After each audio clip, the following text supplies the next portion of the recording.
management, and advertisers.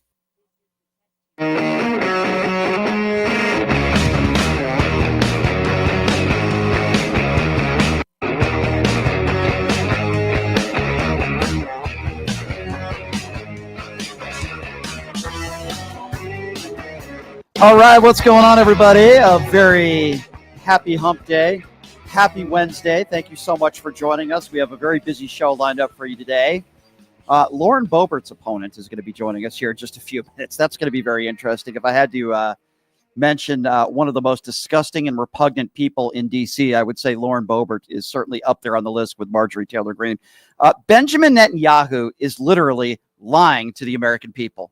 Yes, that's right. Lying to the American people about what is going on in Gaza. We are going to get to that as well. I have had it with the Israeli government. So we're going to be talking a little bit about that as well. Donald Trump is confirming that he's the one helping to send food and medicine to Gaza as thousands of people are dying and starving there. So completely the opposite of what Benjamin Netanyahu is saying.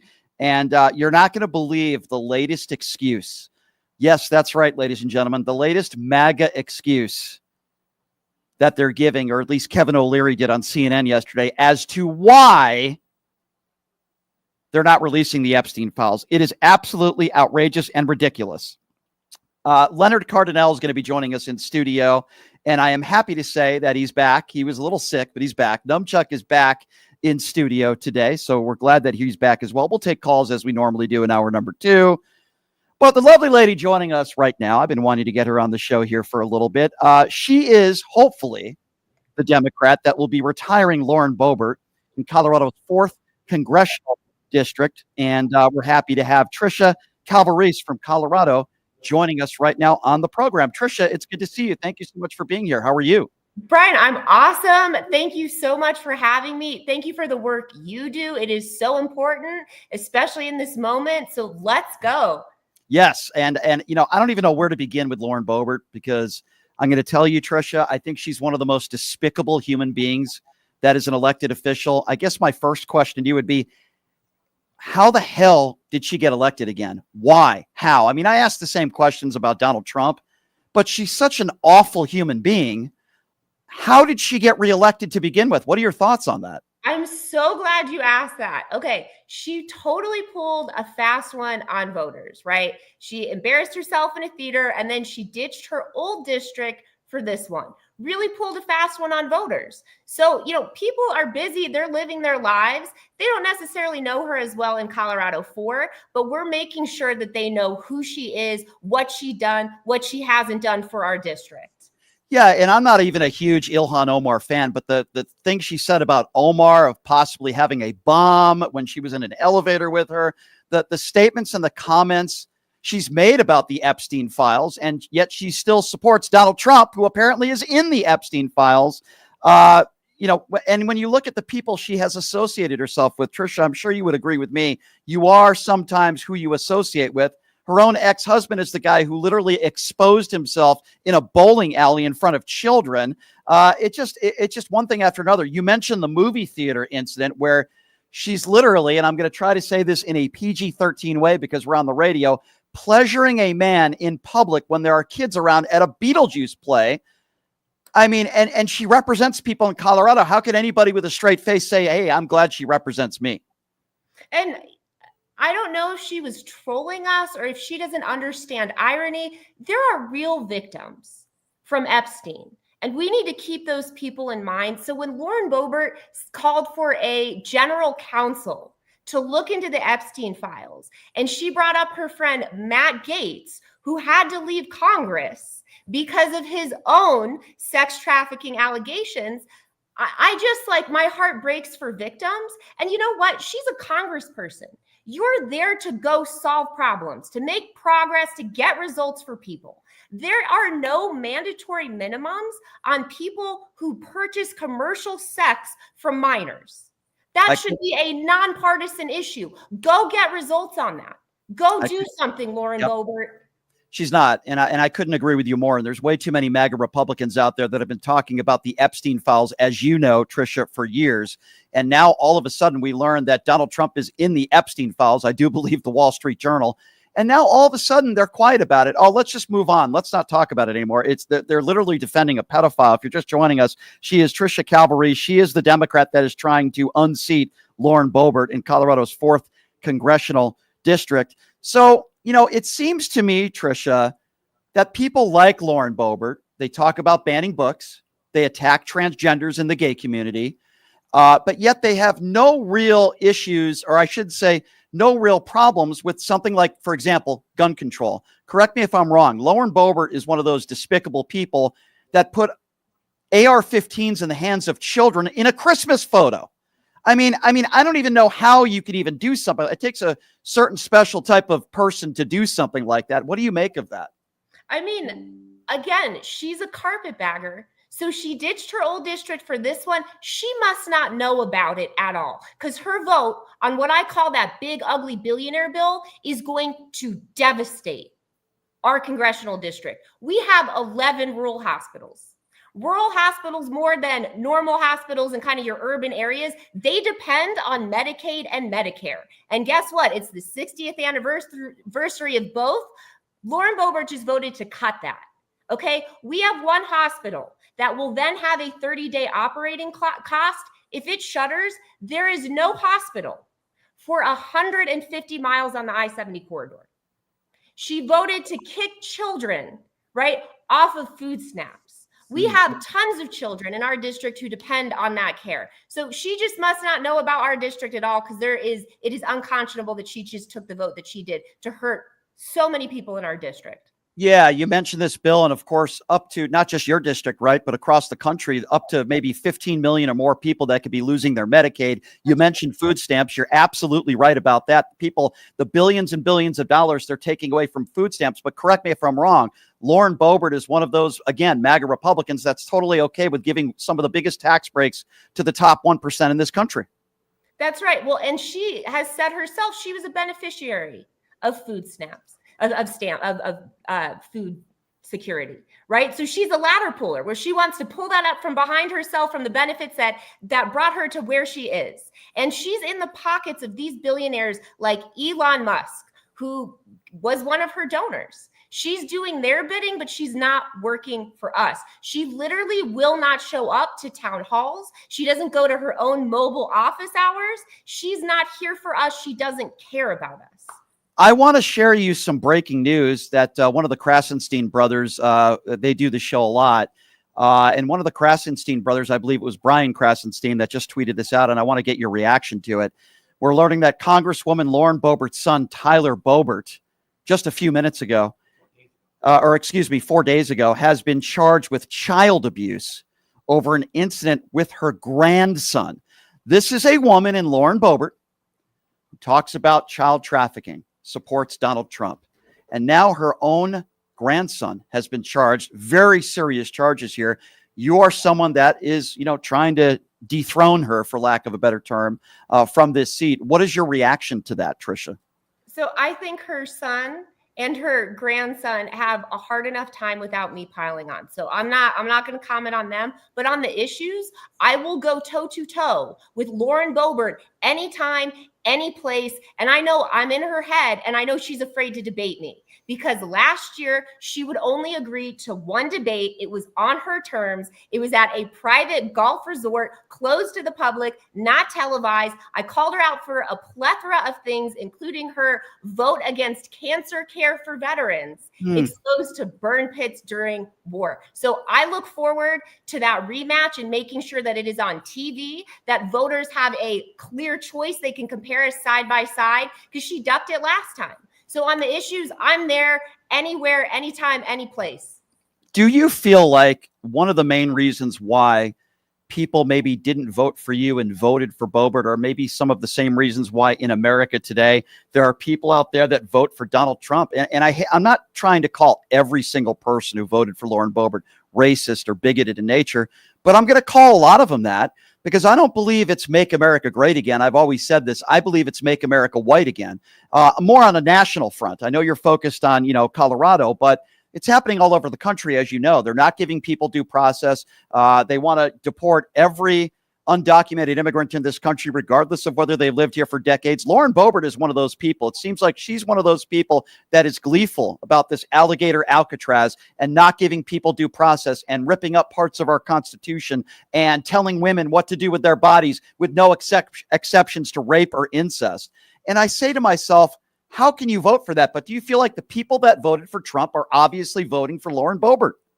Well, okay, little bit of a note here. We outperformed in our district, right? Against those national headwinds, we shifted our district. I overperformed Harris by 6 points. We took this from an R13 to an R9.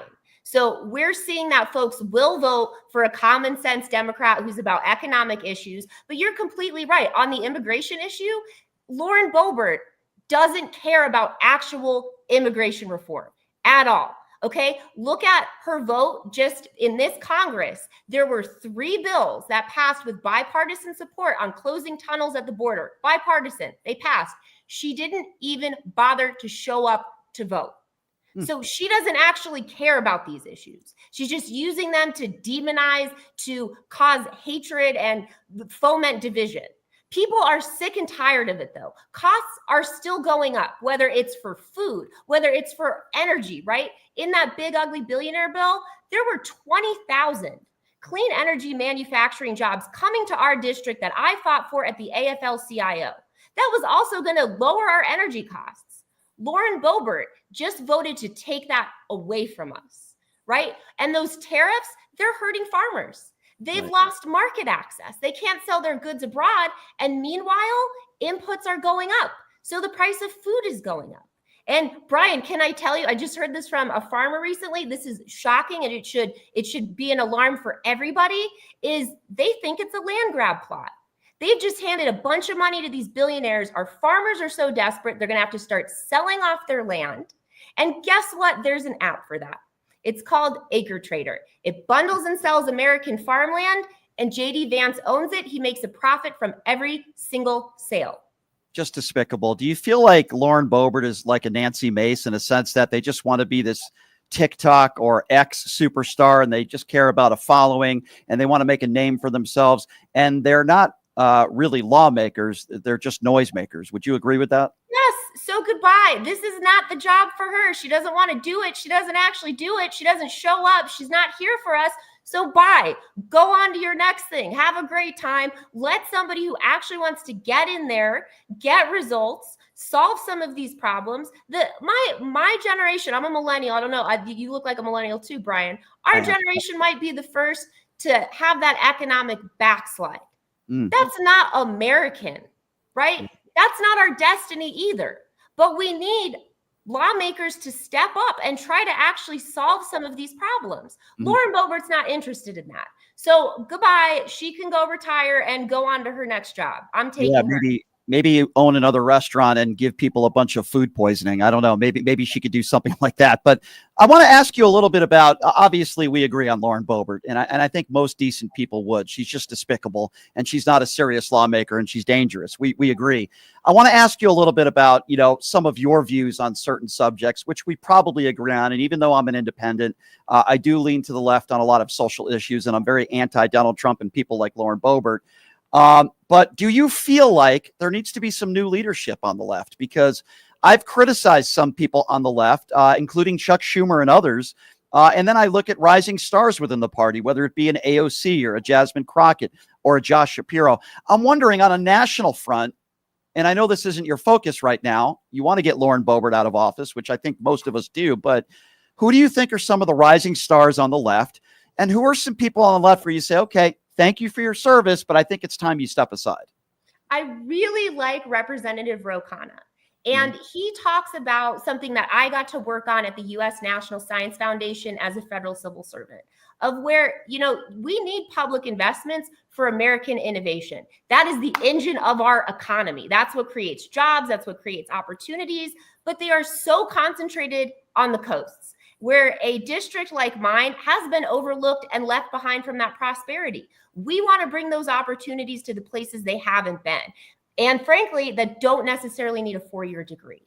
So that's what I want to work on. That's where I think there's a lot of hope, especially with the labor movement. more popular than any politician, than any other institution, is America's labor movement, especially with the young folks. So I am fighting for that every single day. I think that's incredibly hopeful. I'm with you there. I'm going to assume, and you tell me if I'm wrong on this, but you obviously believe in a woman's right to choose. You believe in the rich paying their fair share. You believe that everyone should be entitled to having some form of health care, right? And obviously, I would assume you also agree that we shouldn't be separating families for nonviolent criminals and sending them to El Salvador prisons. I'm assuming you would agree with all that. Amen. And let me tell you, I'm here because my mom had access to abortion on the Eastern Plains in rural Colorado. She had an ectopic pregnancy. Thank goodness there was a doctor there that night, saved her life, made mine possible the next year. That is near and dear to my heart. Absolutely. Due process is critical for what we believe as Americans. Absolutely, Brian. What are your thoughts on affirmative action? I think that we need to be inclusive. I mean, when we exclude people from the American economy, we lose out, right? And I think that that goes for rural America, which has been left out, left behind. I think that we need policies that make sure it incorporates them. I just met with a rural hospital the other day where they were talking about research and how it has left out the rural perspective in cancer research. So when we throw out things like affirmative action, you're missing critical voices, critical like ways to think. That's how we solve problems. You bring all the perspectives to the table. You give everybody opportunities to excel and succeed. That's American to me. I hate to ask you this question because I don't think it's a top 5 or top 10 issue, but every time I do the Piers Morgan show, they always ask me this, and I give my honest answer. But you know, the Republicans are going to ask you this, and Lauren Boebert will probably ask you this. How do you feel about transgenders in women's sports? And I'm asking you that question not because I believe it's a top 5 or a top 10 issue, but I know that they're going to be asking you that, and they're going to continue to ask you that. How do you feel about that now? Yeah, go ahead. The same way that I answered a conservative talk radio host during a commercial break. Stop demonizing a minority population and distracting from the issues. We got real economic problems we need to solve. And Americans are smart. We know that. We're not going to be distracted by that. Stop beating up on trans people, on trans kids. Leave them alone and get to work on the real issues. Like Lauren Boebert uses that as a diversionary tactic constantly, and we're not playing those games. No, thank you. Yeah, no, I understand, and I agree with you, and I want trans people to be treated as equals. And now, do I believe that if you're born a man, transition to a woman, you should be competing with women? No, I don't. That's just my personal opinion. But again, I don't think that's a top 5 or a top 10 issue. And I treat transgenders with respect. And yes, I do believe that MAGA Republicans make that a bigger issue than it is. That's just my I guess my personal opinion on that. But what's a more important issue than that? Of course, gun control. You guys have had your share of gun violence. Sadly, it's happening all over the country. You know what just took place, of course, in New York City. Then we had in Reno a shooting. You guys have had your shares of, I remember the movie theater shooting in Colorado, and you guys have had some horrible tragedies. Lauren Boebert's the type of person, going back to her, who gives a 5-year-old an AR-15 to hold for a Christmas photo. What are your thoughts on this? Because I just think this is such a huge issue and Republicans refuse to address it. Brian, I was the first generation after Columbine. Like, I will never forget doing those lockdowns where I was in a mobile unit and our teacher had to like stop it because it was too traumatic. And here we are with a whole nother generation being traumatized. And, you know, Representative Massey, I believe, just introduced a bill to let people sue the manufacturers of the COVID vaccine. And yet today in 2025, gun manufacturers still enjoy their special protection. That's nonsense. Yeah. There can be common sense gun reform. We need people who are willing to go in there and to step up and do it. Yeah, I completely agree. Last question for you, Trisha. If you had the opportunity to sit next to Lauren Boebert right now, I'm not saying you would, but if you had the opportunity to have a private conversation with her, I'm just wondering, Trisha, behind closed doors, what would you say to her?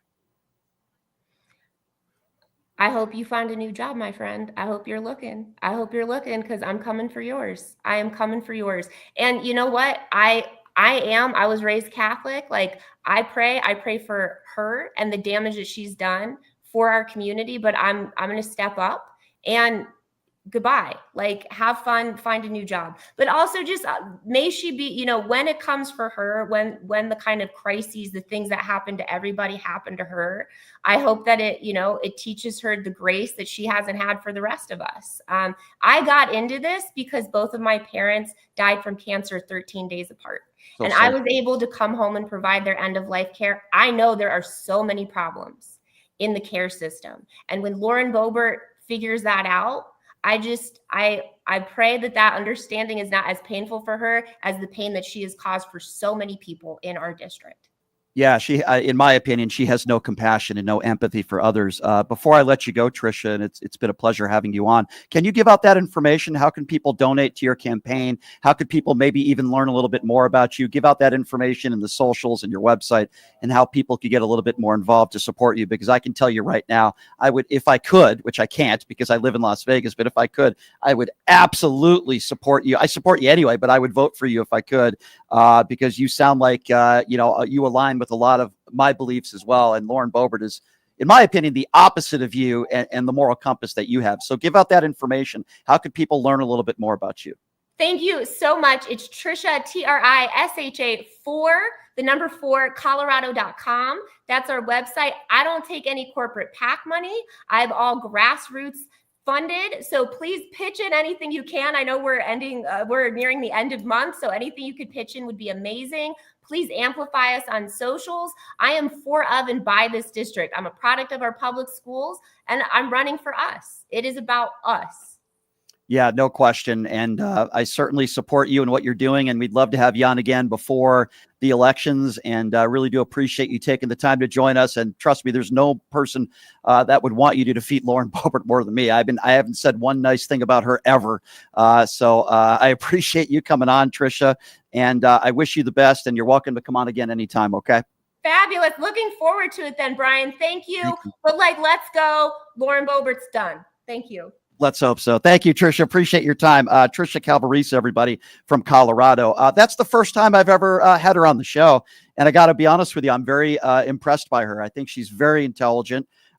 She's on the right side of these issues, the correct side, I should say, not the right side, the correct side. And Lauren Boebert's one of the worst human beings around. I'm sorry. I'm just going to tell you, she's despicable scum. She's trash. So her and Kid Rock could live happily ever into the trailer trash sunset. As far as I'm concerned, she's a terrible human being. And we'll definitely have Trisha back on. I'm certainly a fan of hers and what she does and the message she is sending. And I certainly appreciate her taking the time to join us. So here's what we're going to do. We are going to take a quick break. But before we do, I just want to share some breaking news with you because I guess this just came down. Virginia City GOP Council member Lee Vogler was just doused in gasoline and set on fire inside his workplace. He sustained serious injuries. This is a report from Fox News. This is obviously political violence. I don't care whether you're a Republican or a Democrat. It is unacceptable. It can't happen. And it appears as though he was ambushed in broad daylight, doused with 5 gallons of gas. I'm sure we're going to be learning a little bit more about this as time goes on, but this is breaking news, according to Fox News, that this man was doused with gasoline. This can't happen. Okay. I know that we are in a political climate. We are very divided right now. Violence is never the answer. And I want to be very clear, as my good friend Robbie Roadsteamer would tell you, and we're going to try to get him back on the show on Friday. All right. So here's what we're going to do. We're going to take a quick break. We're going to give you an update on this story. This is a serious story. We'll give you an update on when we come back. We got Leonard Cardinell that's going to be joining us in studio. We always love Leonard coming on here. And boy, I have a new, how should I put it? I was going to say a word that I can't say on the radio. I'm going to tear a new you-know-what into Benjamin Netanyahu when we come back. I am very angry at Benjamin Netanyahu and what the Israeli government is doing. We're going to have some audio to play for you when we come back and how Donald Trump is actually contradicting what Benjamin Netanyahu said. And we're going to give you an update on this city council member, I believe, who was doused with gasoline and has serious injuries. So we'll give you an update on that when we come back. We'll take a quick break with Leonard right after this. You're listening to Pushing the Limits right here on KSHP. Hey, everybody. Are you struggling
All right, welcome back. It is Pushing the Limits on a Wednesday. Thank you so much for joining us. Programming note for you, Ryan Shedd, very popular left-leaning podcaster, is going to be joining us. We are going to get Mehdi Hasan on the show.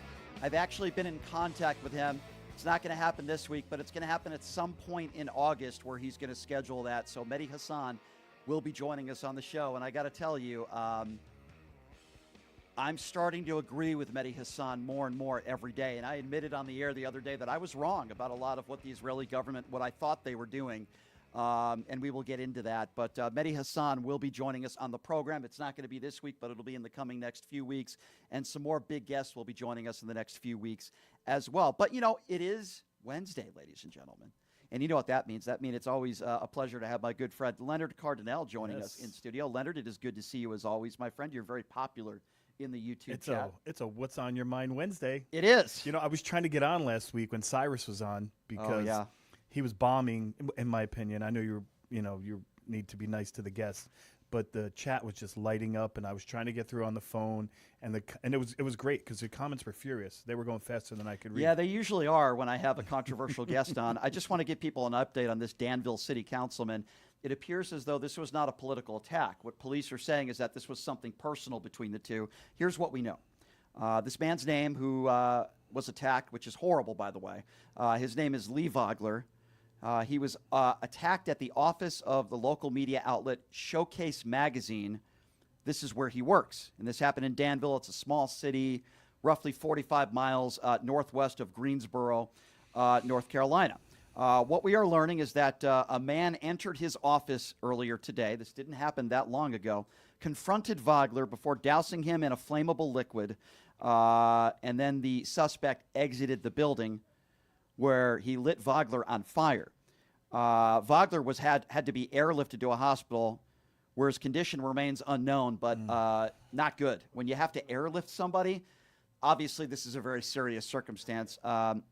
Police have identified the suspect, so that's the good news, as Shotzi Michael Buck Hayes of Danville.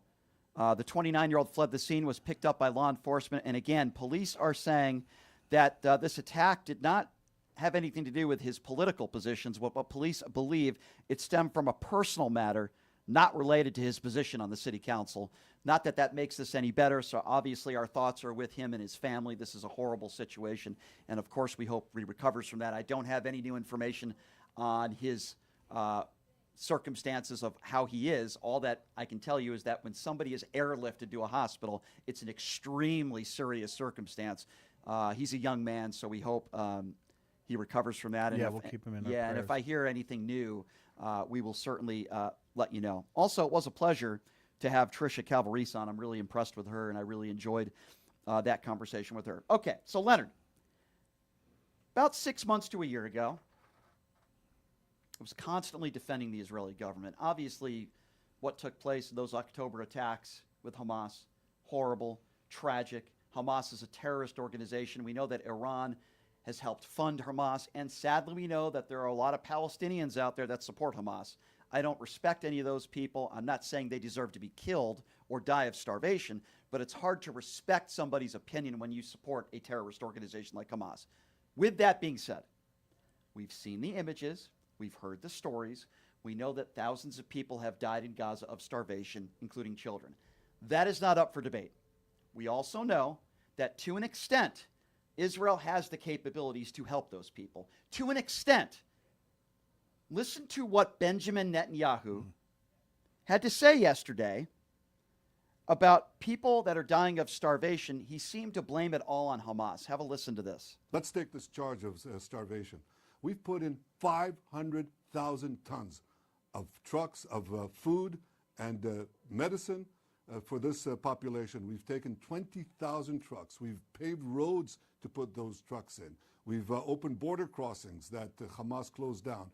I've had airdrops that are facilitated, sea route supplies. I mean, the whole thing is absurd. We should note, though, it's not just the ICC expressing concerns about the lack of humanitarian aid getting into Gaza. President Biden and his administration and their officials, not to mention European allies of Israel and their officials, they've all been making this case for months that Israel is not letting enough aid in. So when President Biden expresses concern about you not letting enough aid in, is he wrong? Well, no, we had the same concerns. We were trying to get the aid in. We got the aid in, and Hamas was looting the aid. That's what was happening. They were taking it for themselves or extorting the population. We were letting the aid in from the start. And look, this was my directive from day one. The day one thing was we have to provide, we comport with international law. We comport with the rules of war. We have to get those trucks in. We're getting hundreds of trucks every day in.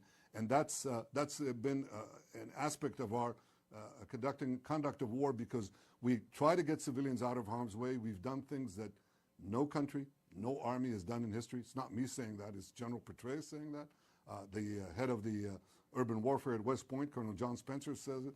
Israel's gone out of its way both in humanitarian aid and getting civilians out of harm's way with millions of text messages, millions of phone calls, and leaflets that we've been dropping, giving up the element of surprise. Israel is given here a bum rap.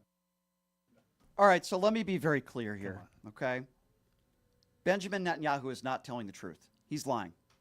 I'm not putting this all on Israel, but Benjamin Netanyahu is lying. He is complicit. He's blaming Hamas for the starvation. I have no doubt that if Hamas is doing some of that, I wouldn't deny that. But Israel has the capabilities of doing more than what they are doing. And Benjamin Netanyahu is not only lying to America on CNN with Jake Tapper, he's lying to the world. We've seen the images of these children that are dying of starvation. These are war crimes that are being committed. Even Trump said the starvation is obvious. And let me ask you something.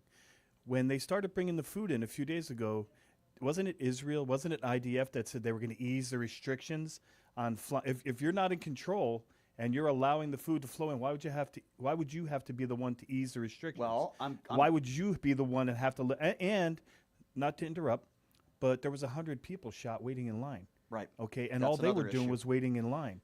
You can't get around that. Well, you're right, Leonard. And Donald Trump actually confirmed yesterday, and we have the audio to prove it for you, that he's trying to do what he can to get food and medicine into Gaza. Benjamin Netanyahu can't be liking what Donald Trump is saying, but here's what Trump had to say yesterday about this issue. When Gaza came up, and I said, we gotta be good to Gaza. Those people are suffering. We gotta be good to Gaza. We're gonna take care of them. There's a very big need for medicine, food and medicine, and we're taking care of it. In terms of like opening up more access points, or very hard. Pushing the Israelis We are.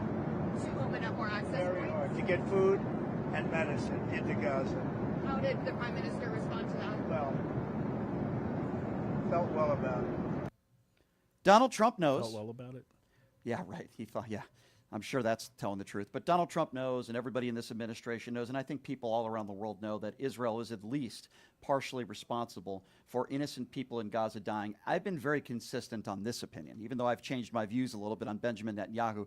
But I've been very consistent from the standpoint of an innocent Palestinian child dying is just as bad as an innocent Israeli child dying. And this is tragic. Of course, we want the bloodshed to end. And would this be happening right now if Hamas didn't butcher a bunch of innocent people? Yes. But the way Benjamin Netanyahu has been handling this and the way the Israeli government has been handling this, I believe Benjamin Netanyahu is committing war crimes. And he is terrible for Israel. He's terrible for Gaza. He's terrible for the Palestinians. He's terrible for the world. I am done defending the Israeli government. It doesn't mean I'm not pro-Israel, because I am. I do believe they deserve to exist and be free and live their life. But I do not defend Benjamin Netanyahu and the Israeli government. What they are doing right now, is it genocide? Maybe that's a conversation we can have, but it's certainly despicable and disgusting when I see all these children that are dying of starvation. It's very difficult to watch. Can I address a couple things? Yes. First of all, he said they dropped millions of leaflets telling people they were going to bomb, and they didn't. Okay, so the Gaza Strip has close to 2 million people right now. So someone please tell me where they're going to go. And a lot of people are not reporting that they put explosives in the existing buildings that are not occupied just to level the ground, because in my opinion, him and Trump, I think they were not kidding when they said they want to move out they want to completely move all the Palestinians out of Gaza and make it some kind of Riviera resort in the Middle East. And it's true, they are our only friends in the middle of that Middle East that are, the democratic, so to speak. And what a lot of people don't realize is more than half of the Israelites don't like Benjamin Netanyahu. So if you were, they have conservatives and they have working party like we do, but more than half of them, and Netanyahu, and this is my opinion, you could, tell me you don't think it's accurate. The only reason he's continuing this war and continuing this genocide is because the minute that the war stops, the minute the attacks stop, and he says he's fighting Hamas, which he's not, I think he's done. And I think that this is his last hold on to power, because the only reason they're allowing him to move forward is because he's continuing the war against Hamas. I think Benjamin Netanyahu and Donald Trump have a lot in common. You scratch my back, I'll scratch yours. They have tremendous egos. I think they're both bad for their countries. And that's how I feel about that, and it's very unfortunate. So I think we all know that Tim Scott is a guy with no backbone. Can we say bootlicker around the show, or is yeah, that? I think you can. No. There's some other words that I could use, but I let people who happen to be black use that word towards him. I won't use the word. Pussycat. But I think it's another word. Like a relative? Yeah, it's another word that I won't use. But I'm going to show you in real time how stupid this guy is. He's on Fox News yesterday, Leonard, and he's talking about the fact that we're almost at full employment. Doesn't understand what mass deportation is going to do to that. Listen to Tim Scott on Fox News yesterday, and then we're going to just dissect and explain how stupid this man is. Have a listen to this. What we've seen so far is inflation's about 2.7%. Our employment almost at full employment, 4.1%. What else do we need to have this economy on fire? We need lower interest rates. Lower interest rates, in my opinion, will drive up wages, and the average person in this country will be much better off. Powell has said that he's still waiting for more information to come in on the tariffs. What we've seen is historic. President Trump was right on tariffs. More legislators, more leaders are coming to the conclusion Trump was right. Yeah, there you go, sir. Yeah, there you go. I'm just another ditz blonde on Fox News who doesn't know what. Yep. There you go. Pete Hegseth, great man. I slept with him multiple times. So let me just explain this to Tim Scott, if he happens to be listening. I'm sure he's watching Newsmax right now. And let me ask you a question, Leonard. What is one of the easiest ways to destruct and destabilize an economy at full employment? Mass deportation. Hey, there you go. That's why Leonard should run for governor. Can I explain a little bit? Because what happens is the population, or in this country, if they only want the white people to stay, you can't possibly have enough children fast enough over the generations to keep the country running. And people don't understand that. They say, let's kick all them out. Let's kick those millions out. Well, guess what? Now you have to keep up your own population. And I believe this happened in Indonesia and a couple of other countries where they mass deported, and the economy almost collapsed because they didn't have enough people to keep it running properly. You're right. Mass deportation, around 4% of the population. If you want to destabilize an economy at full employment, the Trump administration is doing a great job of that. But Tim Scott either doesn't seem to understand that or is refusing to admit it, maybe a little bit of both. Tim Scott, a very stupid human being. I don't care how much money you have. There are a lot of billionaires in this country and around the world that are bad people. And then there are billionaires that are selfish. And then there are billionaires that will continue to make excuses for Donald Trump being in the Epstein files. One of those people is Kevin O'Leary. I talk about him quite a bit. My good friend Adam Mockler, who does this show all the time, did a great job destroying O'Leary on CNN last week. It was pretty embarrassing. Yeah, it was.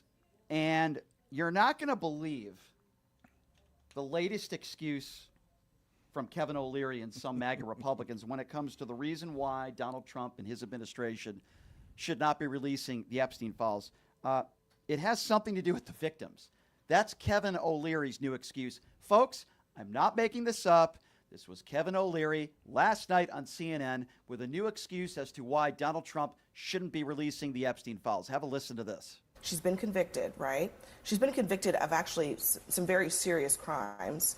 And many of the victims are they implicate her very directly in this whole scheme. She is a felon convicted. But why won't Trump rule out pardoning her? Why are they even talking to her about an immunity deal? Why? Okay, if any of you cared about the victims, you wouldn't drag these women who are in childbearing years now, some of them having children, back into the limelight, back into the same story to expose them again to this hideous outcome because these guys. Because if you don't, so you want to do that? do it to somebody else. Them. They could be doing it to somebody else they right don't now. want as you we to sit here on help them TV. anymore. They want them. How do you know that? What are you basing I know that with on? certainty they'd rather You've live out spoken their to the lives to victims keep who being said brought they don't back want justice talking brought about forth. Epstein. You really think they want that now? You're They're speaking done on with behalf it. of women, saying that you've personally spoken to victims who said they do I not have want spoken justice to pursued. no one. I'm just being pragmatic. So then that is an You're irresponsible dragging out statement. women. You have who no would, idea what don't these you young think women if want. it was you, you'd rather get on with your life? Aren't you No, done if with it this? were me, I You would wanna want justice pursued. If Here's it were when me. a person Here's who what molested should me be. will not be able to Money? do What it do you again. want? Here's I who would should want the get on truth with to his come life. out. The truth is out. There's a prisoner and there's a dead guy. That's the truth. All right? And that's what the happened. only truth that exists. But here's the truth. Let me just be very clear. Kevin O'Leary, you scumbag, you douchebag. How can speculation be fact? That makes no sense. Yeah. He's so speculating. He doesn't know, so he's Kevin making an has assumption. not spoken to That's any not of the pragmatic. victims, number one. Number two, some of the victims have spoken out, and they said they want justice. Kevin is wrong. And the only reason why Kevin is saying, oh, well, we care so much about the victims and we shouldn't drag them back into the limelight. The only reason why he's saying that, well, there's two reasons. Number one, he doesn't care about the victims because Kevin O'Leary's a scumbag. Why do I say that? Because he's defending Donald Trump and he's trying to cover for Donald Trump because Kevin O'Leary is a scumbag who defends pedophiles. Kevin, you have a lot of money. You can sue me if you'd like. But you were just asked on a CNN panel, have you spoken to any of the victims? Why would you say that? No, I haven't spoken to any of the victims. And then I'm being pragmatic. Yeah, and then an intelligent lady on the panel says, well, if I was a victim, I would want justice to be pursued. I agree. And some of the victims have already come forward saying they want justice to be pursued. And by the way, while all this stuff is going on, Donald Trump is openly now admitting that Jeffrey Epstein went to Mar-a-Lago, poached some of the victims, took them. Trump admitted that some of them were younger Virginia women. Giuffre. Yeah, one of them, probably more. 13 years old. Yeah, yeah. And that's why Donald Trump is angry at him. Donald Trump has already admitted that. That's why he's angry at Jeffrey Epstein. Not because Jeffrey Epstein allegedly took some of his young girl employees and they were molested, and I would imagine some of them were raped. He's not angry at that. He's just angry that he took some of my employees. And now you have Kevin O'Leary and MAGA Republicans out there that are saying, why drag these women back into the limelight? First of all, you scumbag MAGA pukes out there. You can release the Epstein files without releasing any personal information of the victims, you dumbasses. And you guys know that, but you still defend your orange orangutan, adjudicated rapist, 34-count felon. The guy who brags about sexual assault, who brags about bragging about grabbing women by the genitals. He brags about going into teenage locker rooms, looking at a bunch of teenagers naked. He talks about his daughter, his voluptuous daughter, and grabbing them, forcing them. Yeah, he talks about how laughs about it. The one thing they have in common is sex. He and his daughter. Why do you think this guy bought some teenage pageants? Why do you think he did that? Why did he buy a bunch of pageants with a bunch of teenagers? Because I believe Donald Trump is a pedophile. That's why. Because he's a mentally ill pedophile who's attracted to young, really young, underage girls. It's why he was best friends with Jeffrey Epstein. I do believe he was at Epstein Island. It's why even the other day he called it privilege. Oh, I wasn't there, but I didn't have the privilege. I didn't have the privilege. Well, can I make a point on Kevin O'Leary? Because I think he was talking about the names in the Epstein files can be redacted, right? He was talking about the women who have come forward.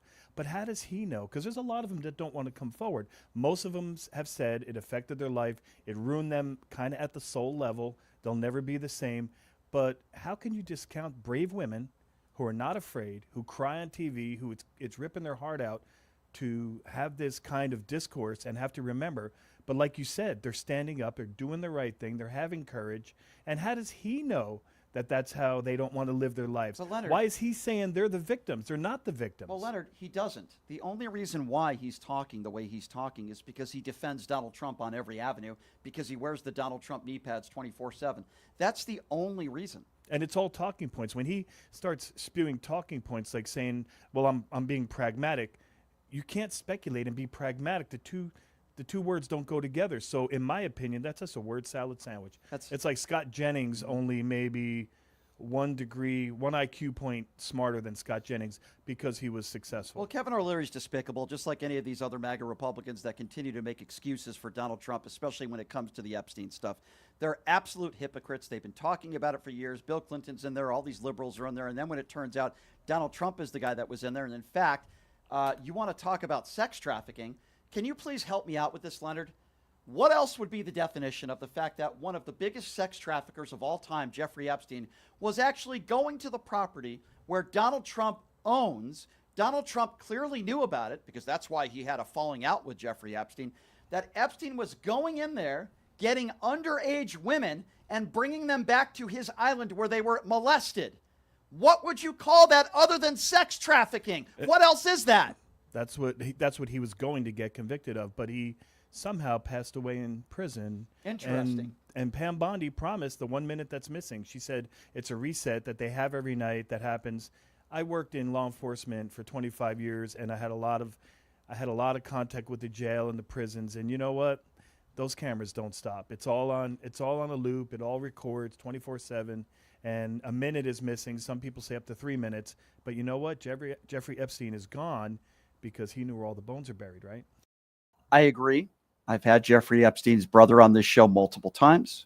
I think Jeffrey Epstein's brother would agree with that. He said that on this show, that he believes there's a very strong chance Donald Trump knows exactly what happened to his brother. And guess what? It probably wasn't suicide. That's my opinion. Think about this for a moment.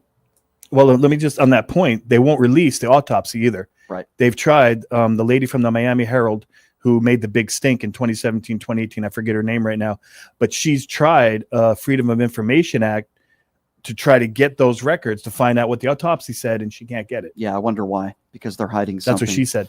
And keep in mind that Jeffrey Epstein died under the Donald Trump administration. Right. So take that for in what 2019. It's worth. And while all this is going on, Leonard, Blanche and Trump's members of Trump's cabinet that have been talking to Ghislaine Maxwell. Why? Because they want the truth? No. Maxwell has all the power. She's playing her cards. And her cards are, if I exonerate Donald Trump and I make the president look good and I lie for him, maybe I get a commuted sentence. Maybe I get a pardon. That's exactly what's going on here. So I want all of you MAGA idiots to think about this for a moment. You talk about child trafficking and how horrible it is. Guess what? I agree with you. It's terrible. You talk about pedophiles and how horrible they are, even though I don't agree with you when you call certain people on the left pedophiles. But pedophilia in general, horrible. One of the worst crimes you could ever do to anyone, let alone a child. I'm with you. But now you support one because all the evidence points directly to the fact that Donald Trump is in the Epstein files. There was sex trafficking going on literally at Mar-a-Lago, according to at least one victim and maybe more. And Donald Trump has openly admitted already in the last couple of days that Jeffrey Epstein, if you're a MAGA and you haven't bailed out of the Trump camp, then you're complicit. That's the way I look at it. Yeah, there's no question about that. So at a minimum, you are completely complicit on that. And I don't disagree. It's sickening. It's disgusting. And I want to take some phone calls about this and get your thoughts on this as well. So we're talking about a few different things today. Okay. Talking about a few different things. We're talking about the fact that now they're trying to make a deal with Maxwell. Mm-hmm. We're talking about the fact that Benjamin Netanyahu is lying to the American people, that he's saying that really the starvation isn't going on there. And if it is going on, it's all Hamas's fault. And I also want to share some breaking news with you, and I'll get your reaction to this and some others. Kamala Harris just announced she will not be running for the governor of California. No surprise. In 2026. She said, for now, my leadership and public service will not be in elected office. So interesting. Can I ask what leadership? I mean, I like Kamala. I voted for her, but she had 75 million people backing her. Mm-hmm. And as soon as she lost the election, we didn't hear from her again. Unlike Donald Trump, who had 77 million people, mm-hmm.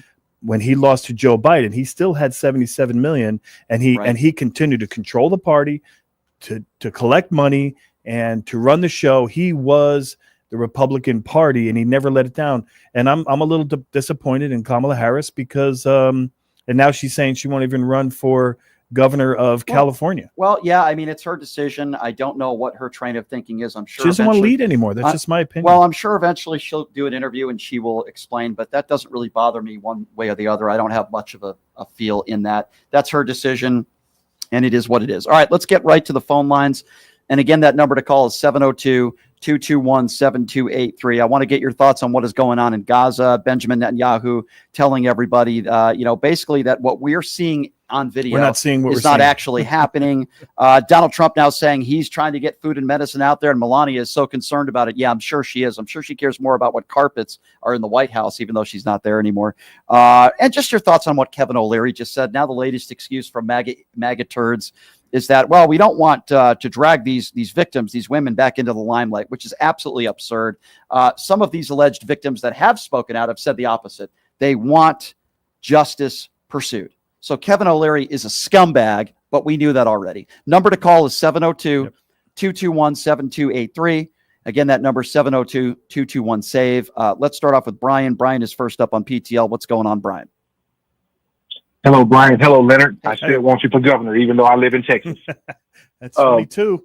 Well, I say the same thing every time you come, whenever I can catch you. So I guess I'm counting for like 6 or 7. I'll take a repeat. Votes, well, voting more than once is illegal. So, well, listen, I just wanted to kind of pivot a little bit. I don't think you can ever go wrong by dissing Donald Trump because of all the stupidity that he does. But I wanted to kind of pivot. There was another story that's out here, and you know how I do, Brian. I like to kind of keep the masses informed, just in case you hadn't heard. But there's a young black man in Florida.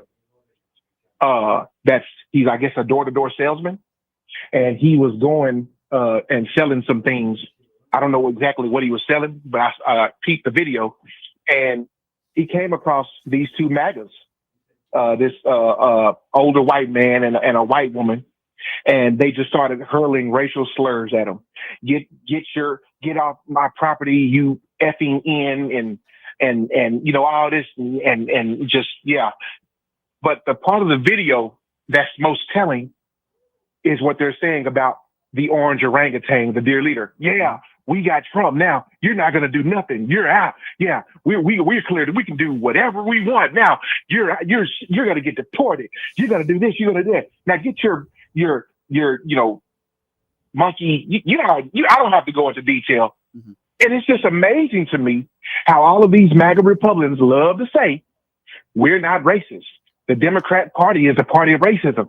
Yet, all we have to do is ask you or just know who it is that you support. Right. You people are all the same. All the same. Yeah, no, Can I ask you a question, Brian? Yes, sir. Because the N-word was kind of off limits for a really long time, maybe the last decade or so, or two especially. But do you feel that now that Trump has taken over and he's president and all the people around him and his little fascist regime, do you think they kind of dog whistled and made it okay to use that word again, and people are actually proud to use it and there's no limits? Absolutely. 1000%. It's either that word or woke. Yep. Or there's another term. Well, N-word, the N-word's different. That's a fighting word. Like, right. You say that to... But listen, I'm not going to even lie to you, gentlemen. I'm not going to lie. In my community, we say it all the time. We say it all the time. Now, does that make it right? No, but it's kind of like a habit, especially how you were raised. I was talked. And by the way, Brian, it's good to hear from you. I appreciate the phone call. Mm-hmm. I was asked about this on Piers Morgan's show a few months ago, and very different context when a black person says it to a black person, when a white person says it to a black person. So I'll leave it at that. I wish the word was never used at all, but I'm not going to tell somebody black not to say the word to somebody black. That's up to them to do, but I think it shouldn't be in the any language from anybody. That's my personal opinion. I also want to cover some other breaking news real quickly. There's a lot that seems to break during our show.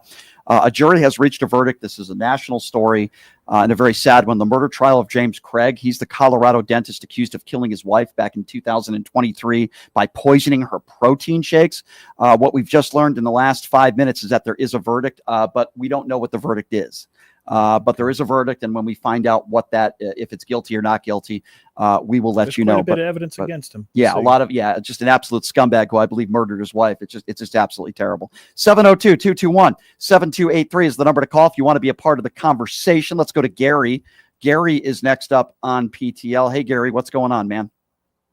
Not too much. Just sitting around here in the sunshine of Riverbank, California, listening to your show. Thank you. I'm just wanted to bounce an idea off you. You know, our basic structure of our government works when it was simple and things were simple, right?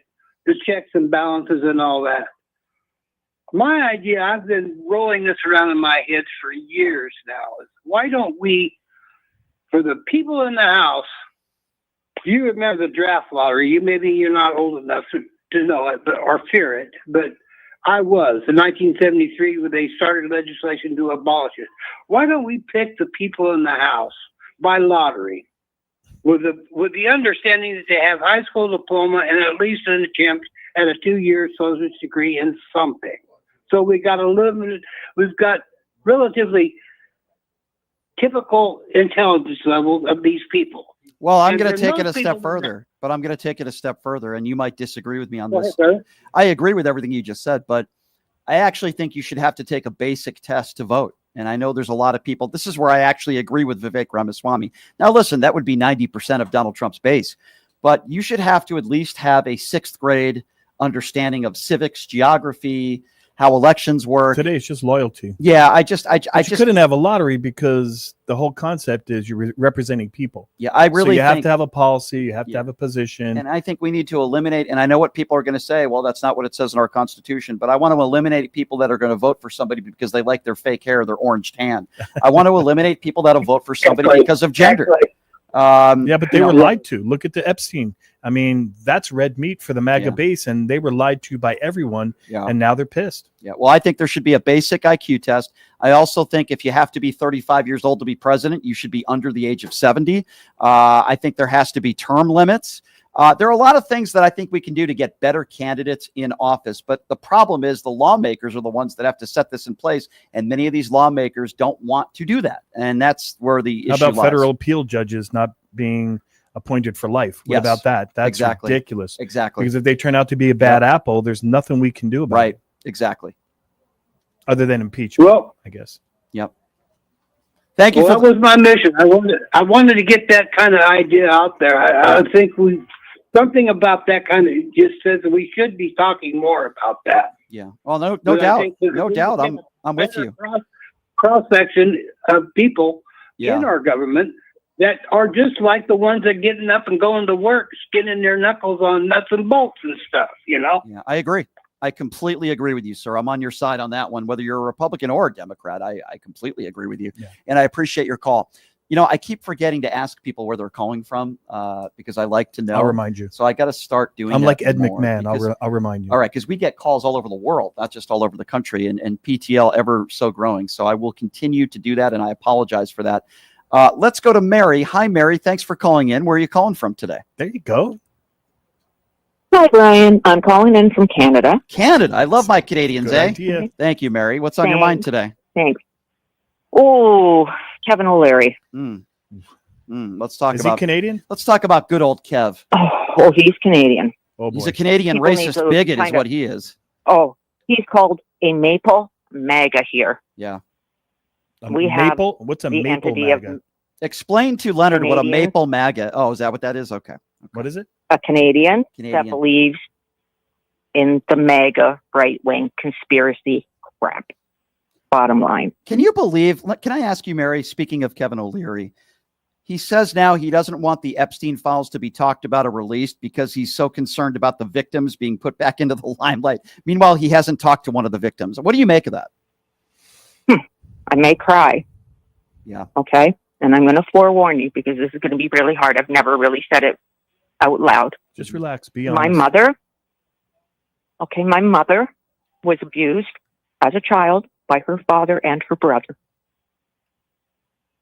It took years before it hit her, to the point when she was married with my father, she turned around and told him not to touch her because he reminded her of her father. Mm. And I guess that's when it all started to come to head with her. She had 4 kids. I'm the baby. I'm 62 now. Did she learn to deal with it after a while? No. She had a nervous breakdown, literally. Ended up in the psychiatric hospital here in Ontario with 101 shock treatment to help her forget. Well, I'm really.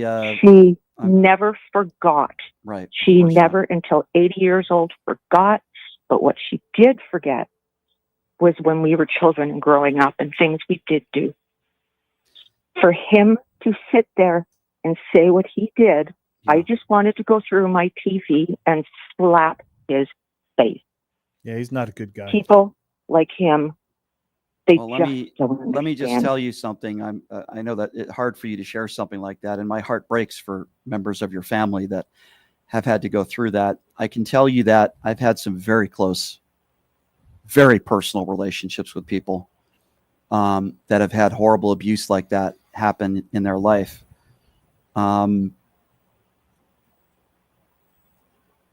I almost married somebody who had some horrible abuse happen in her life. And I can tell you, I did everything I could to be there for her, but I can tell you that it affected our relationship to no fault of her own, of course. And for, you know, it affects everybody differently, but based on the people that I know and the people that I talk to, you never can let it go. You have to have a lifelong of therapy. It affects your relationships. I mean, heck, isn't that the goal of predators, though? I mean, Isn't I that what know predators want. I know women in my life right now that their last boyfriend cheated on them, and it's affecting my relationship with them because they have trust issues. Imagine if somebody abuses you. Listen, they're some of the worst people in society. But for somebody to go on CNN, who's a respected businessman, and make those types of comments, it's despicable, and it's embarrassing. It's embarrassing to the It really network. is. It's embarrassing to the USA. They don't care, and I don't know what happened to CNN, but they used to never tolerate that kind Kevin of talk. O'Leary should not be on a panel No, like he shouldn't that. be on there at all. It's one thing No. if you, at least if I disagree with you, but if you don't want the Epstein files out there, I don't know what reason you could possibly have why you wouldn't. But when you're going to say that They need to be out. Of course they do. But when you're talking about people that defend pedophiles, when you're talking about people that defend Donald Trump, let's just call it for what it is. How can you remain friends with these people when it is abundantly clear that there was literally sex trafficking going on at Mar-a-Lago? Donald Trump can claim he didn't know what was going on. You don't think Donald Trump knew why Jeffrey Epstein was taking a bunch of young teenage girls from him that worked with him and taking them? You don't think Donald Trump knew what was going on there? You are quite naive if you don't think that. And think of the millions and millions of people in this country today that still support Donald Trump. Oh, because I like some of his policies. I like his immigration stuff. I like this. I like that. But then they have nothing to say after that. They don't make any points. Right. A MAGA person who is supporting sex trafficking of minors and pedophilia has something wrong with their head. And I think that's why they get so mad at Brian when he tries to talk to them. They hang up, they say F you, they curse him out because you're calling their judgment into question. You're calling their morality into question. You're calling their ability to empathize with people who have been raped as children. And you're calling that into question. And what do? They get angry. And I'm sorry, my dear. I'm sorry. What member of your family did you say was abused? Was it your Her mom? I think it was your mom. My mother. Listen, my heart breaks for your mother. I'm so sorry that she's had to deal with this her entire life. But it does sound to me that she did a heck of a nice job as a mom raising you, which is nice to hear. I was blessed to have her, and she did. Yeah. She did get better, like to be able to function, like. Well, then that's your victory. Forgot, you know, if that makes sense. Of course, that makes sense. And my father never, ever turned his back on her. That's nice. He was, you know. That's nice to hear. Well, Mary, you're her victory. You're the manifestation. I will always of what fight. she put up with. I will always fight for people like your mother. I will always fight for people that have been the victim, really any victim, but particularly of sexual abuse and this horrible stuff. Unfortunately, I think most of us sadly know somebody in our life that has had this kind of trauma. And for me, like I said, I was considering at one point in my life spending the rest of my life with someone who had gone through this trauma. And I'm not going to lie to you, a lot of what she had gone through earlier in her life affected our relationship. But I love her still, and I love all of you out there, all of you that have been these types of victims. I feel for you.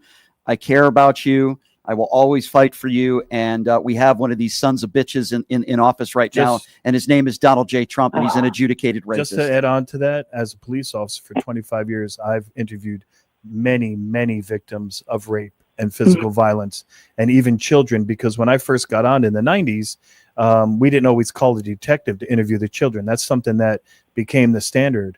And I had to sit there and I had to listen to these stories of what actually happened to women. I used to go to the hospital and they would have a rape kit done, and I would interview them, and they would have to tell me the kinds of things.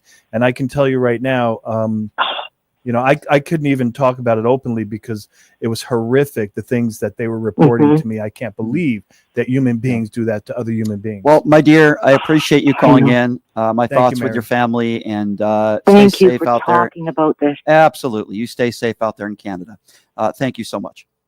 So we have some more breaking news to share with you if we haven't had enough already. And this gets me very, very, very angry, because I was talking about this issue yesterday on the air with Anna Braga about people who supply weapons to others illegally. Investigators are now saying that the shooter in New York City who lives here or lived here in Vegas, investigators are saying that one of his coworkers provided this man who killed 4, including a police officer, with the rifle that was used in Monday's mass shooting. Let me tell you something. I want this person held to the highest extent of the law. I hope they go to prison. I hope they go to jail. Set an example. Put this son of a bitch in jail for 10 plus years. He provided this guy, and maybe through this investigation, I'm sure Metro Police are working with New York investigators and the FBI. Maybe we will learn that he knew what this guy's intentions were. If that's the case, I think he should go to jail for the rest of his life. Well, they were security guards together, and he sold him the lower receiver. So if you know anything about an AR-15 and M4, the bolt action is the upper receiver. And so the lower receiver usually has the serial number on it. So he either sold it to him illegally in this state for the caller, so they know in Nevada, because he was from Las Vegas. In order to transfer a firearm or sell it to another person, you must go to a local gun dealer, and you have to apply as if you're buying a brand new gun, and the store has to have an FFL, Federal Firearms License, and you have to wait while they approve the application for transfer or for sale. So he either gave it to me legally, or it could have been a ghost gun. A ghost gun is guns that are produced without serial numbers, or it could made by a 3D printer. So, but in any case, he's probably going to go to prison. I don't know whether he knew this guy's intent or not. And my understanding, somebody had said that in this guy's suicide note, he apologized with reference to the name of the person who gave him the gun. That doesn't mean he was telling the truth. He might have just been trying to cover for his friend. So we're going to have to figure out where this investigation goes.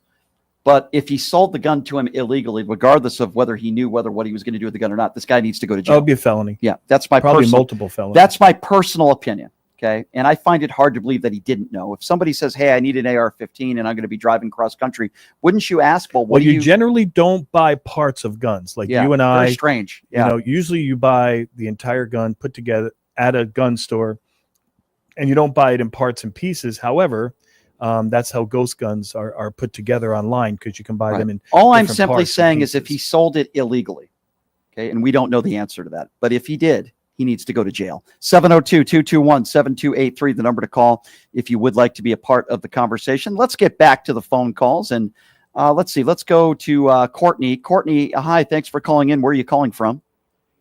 Hey, it's Courtney from Brooklyn, Brian. Hey, Courtney. You're a regular caller. Thanks for calling in. What's on your mind? I just wanted to say this whole thing is ridiculous with even thinking about bringing Just Lane forth now. We need to just throw that out. We should be bringing the victims forth. They know the names of the people that assaulted them. And the fact that 1 in 3 women in America have either been raped or had attempted rape, and 44% of adult women will experience unwanted sexual contact, with over 81% experience some kind of sexual harassment, is insane. And I say to people, Trump has confessional Tourette's, because he's confessing every day. Like this new Mar-a-Lago thing, it's him confessing. He can't keep it in. I think it's just he's letting us know that he was involved. He's arrogant and he's overconfident, and sometimes he just speaks and says, in my opinion, damaging things on the airplane, getting interviewed. He thinks it's funny or fun or slick, and he actually says, yeah, he stole my employee. She was a 13-year-old girl working in my spa, and that's why I was mad at him. That's a very damning statement, don't you think?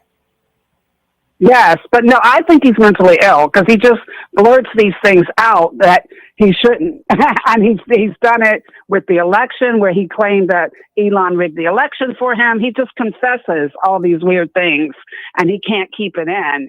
And so I'm glad that he does that, though. I want him to keep talking about Epstein because the more he talks, the more we see that he is guilty, and it confirms it. I mean, we all know it, but now he's telling us. Stay on the Epstein files. Appreciate the call, my dear. Courtney. Thank you so much, and I agree with you. 702-221-7283. Let's go to Mark. Mark is next on PTL. Hey, Mark, where are you calling from? The state with probably one of the greatest governors governing a state right now. The greatest last names? It's got to be Josh Shapiro. Correct. What's on your mind today, Mark? Two things, Brian. One, I'm going to question you. The first thing is, Trish, if you're still listening, Trisha, your first guest. Yes. I hope and I wish you all the luck in winning this election against Boebert. But to tell you the truth, common sense people and the people on the right side of history are not really voting for you. It's going to be the constituents that love MAGA, that love Boebert because she moved to a district that's MAGA.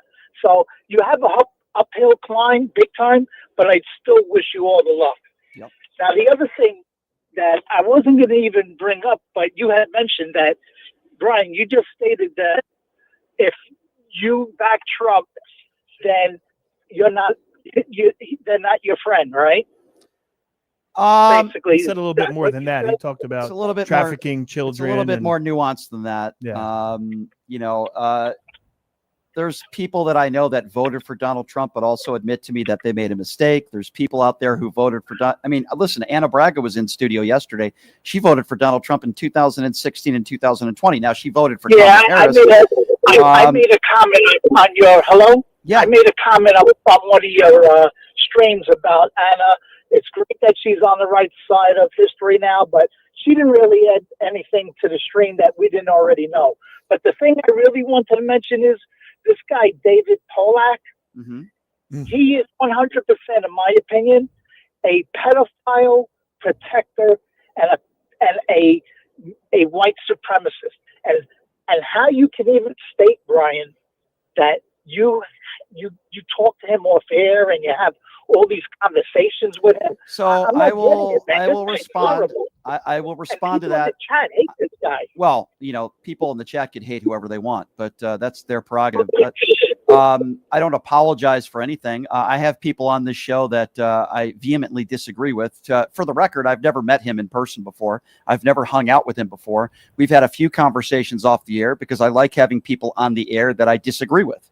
Obviously, I don't believe. Hold on a second, Mark. I don't believe the things he says on the air he actually truly believes. I really don't. That doesn't excuse the things he says, but I think that's a lot of people within MAGA who know that Donald Trump is a pedophile. They know that he's an adjudicated rapist, but they continue to make the excuses for him and they continue to lie. And listen, I've called David Pollack a liar on the air. So, I mean, I don't have know to give the other side, Mark. You have to give people an opportunity, the listeners, to listen to both sides and make a decision. You have to be fair. Brian is a journalist. He brings the news to people every day.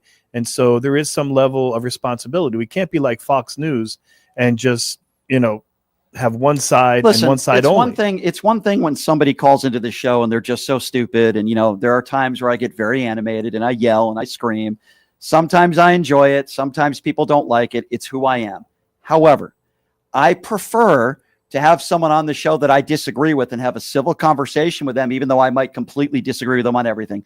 Obviously, David is one of those people. I appreciate the call, Mark. 702-221-7283 is the number to call. 702-221-SAVE.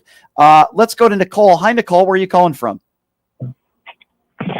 Hi, Brian. I'm calling from New Jersey. New Jersey. I used to go to Atlantic City when I was born in New Jersey. Yep. Newark. There you go. Oh, wow. Okay. Well, what's on your mind today, Nicole? I was don't know if you heard about the white only town in Arkansas. They're trying to build like a whites only, and I don't know if you hear about that, but it seems like coincidental that they're doing that now that Trump is in office. Do you think that's a direct correlation?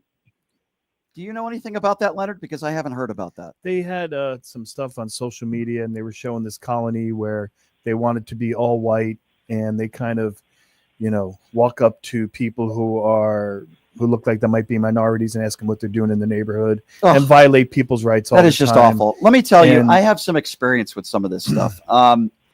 By the way, to what you're referring to, because I'll be honest with you, I haven't heard about that, but that sounds disgusting and deplorable. I grew up playing golf as a kid. My parents never had a lot of money, middle-class family. But I did grow up on some, I played a lot of nice golf courses, and I also grew up playing tennis a little bit. And I think predominantly, and Tiger Woods changed this a little bit, but golf predominantly has been a white sport. It always made me uncomfortable. It still makes me uncomfortable to this day. And it's one of the things about golf that I don't like. It's an elitist sport. Mm-hmm. And I grew up for the first 12 to 13 years of my life in a predominantly black community. I was the minority. I was treated great.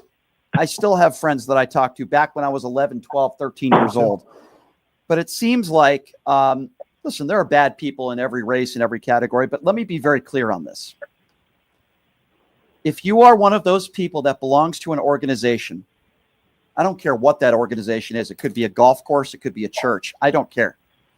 And you don't let somebody be a part of your organization because of what's between their legs, because of the color of their skin or their sexuality, then you are a despicable human being and you are a bigot and you should be called out for it. It shouldn't be tolerated anywhere in society. Anywhere in society. And I'm not talking about a boys basketball team or a girls basketball team. That's not what I'm talking about. But a whole community. You can't call it anything else. Yeah, you are a bigot. And listen, those are the communities that Jason Aldean was talking about. We had a stupid little song. Try that in a small town. That's stupid bigot. That was a threat. And he said it wasn't. Yeah. It was just try lyrics. That in a small town. That freaking moron. That's he was stupid. Talking about try rights. That in and a he was small talking town. about minorities. We know who Jason Aldean is, you piece of human crap, you. Jason Aldean, you piece of human crap. You come to this place. I didn't blame you for the shooting. It wasn't your fault. You don't come back and do any charity work. And then you have your stupid, racist, bigoted dog whistle songs to make money. Try that in a small town, you stupid bigot.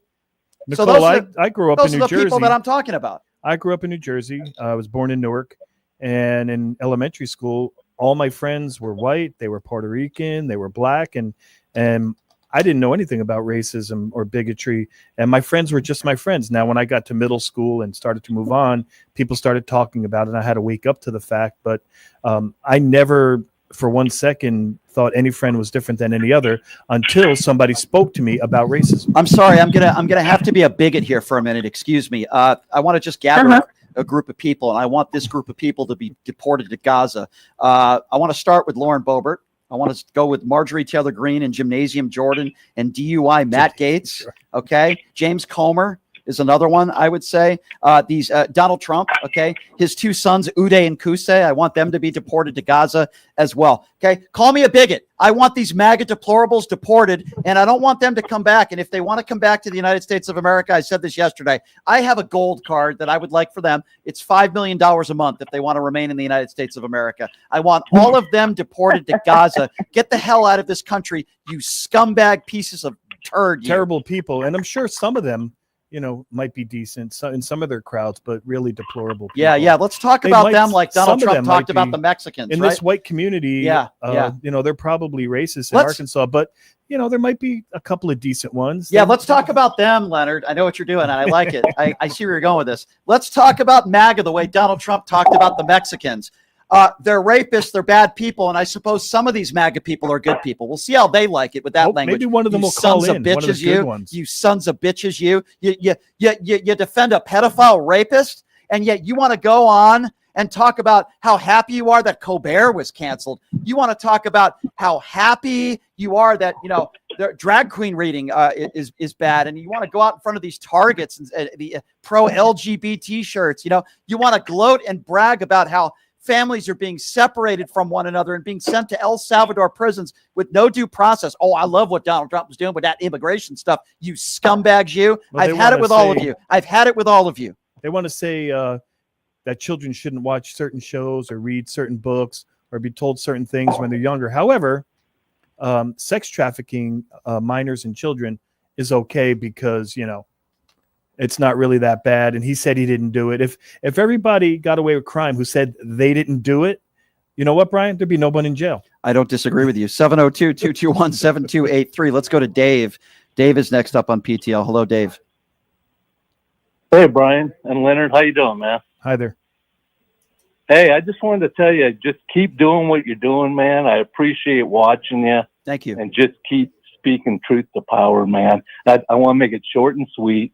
I appreciate watching your show. Where are you calling from, Dave? Where are you calling from? Well, Seattle. Seattle. I used to work for a station out there called Cairo. I lived in Northgate.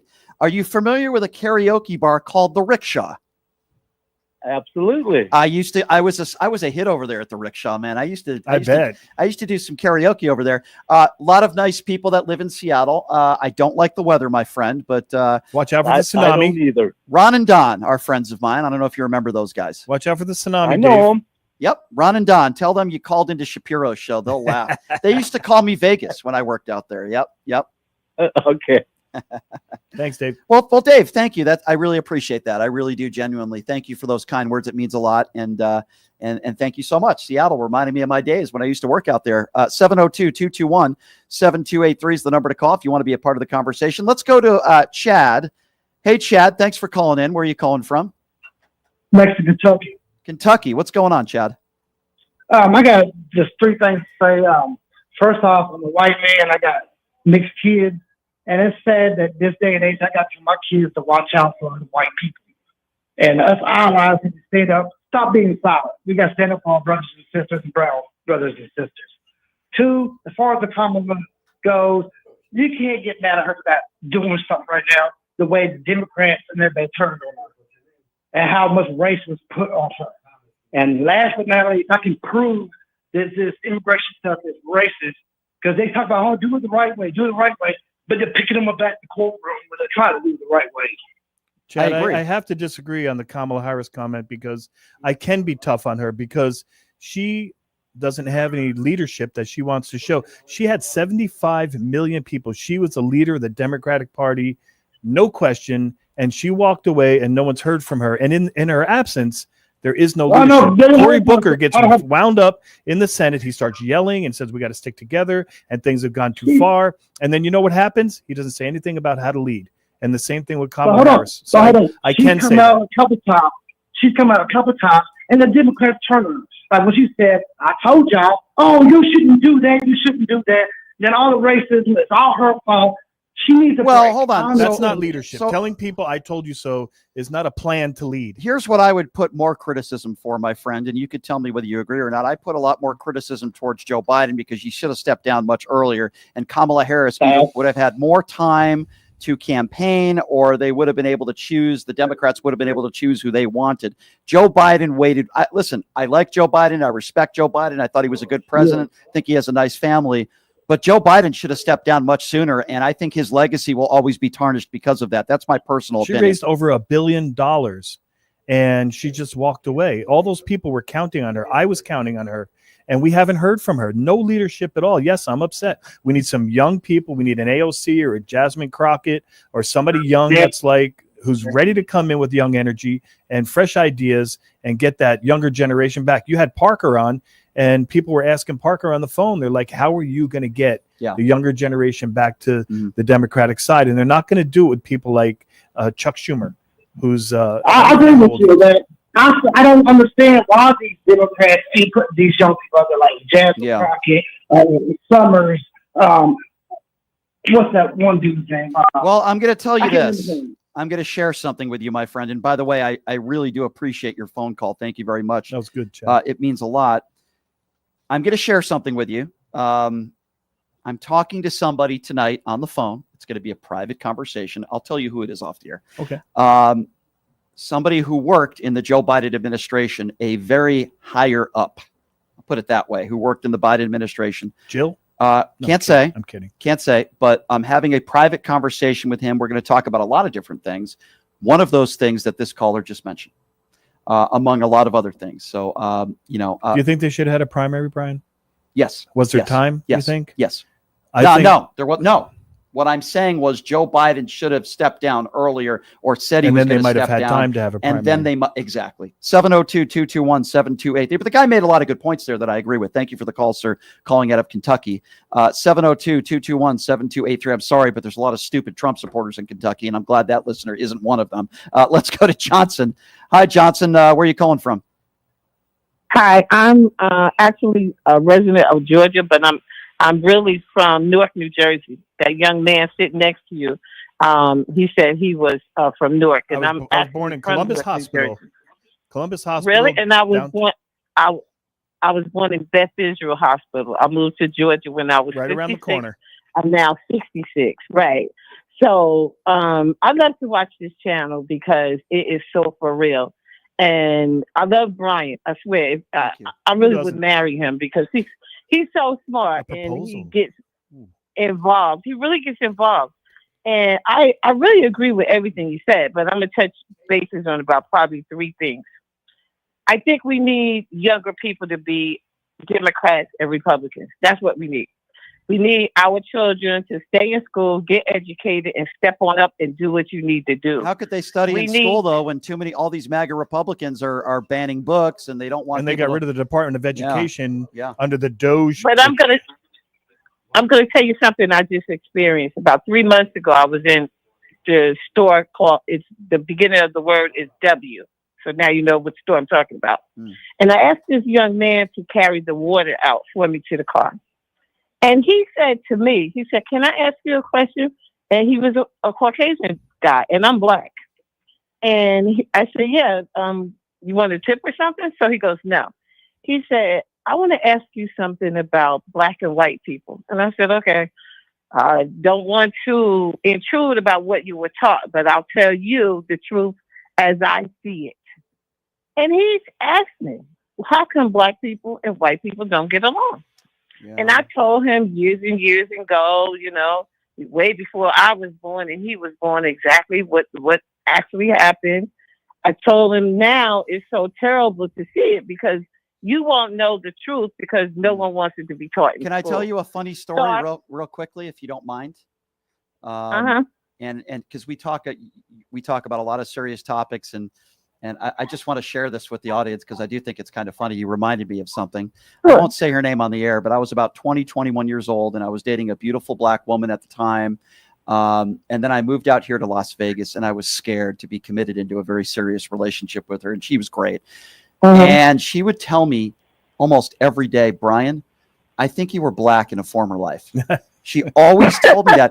And I took that obviously as a great compliment. And she would give me all the reasons why she felt that way. And I know what some people might be thinking, "Brian, what are you thinking dirty?" No, I'm not. It had nothing to do with that. At least maybe it did, but she never told me. Well, then maybe they were talking about having a real soul. Food, music, just we had so much in common with Culture. each other. Right. And she would always say that to me. And I always took that as a wonderful compliment. And by the way, we still talk. We're still friends.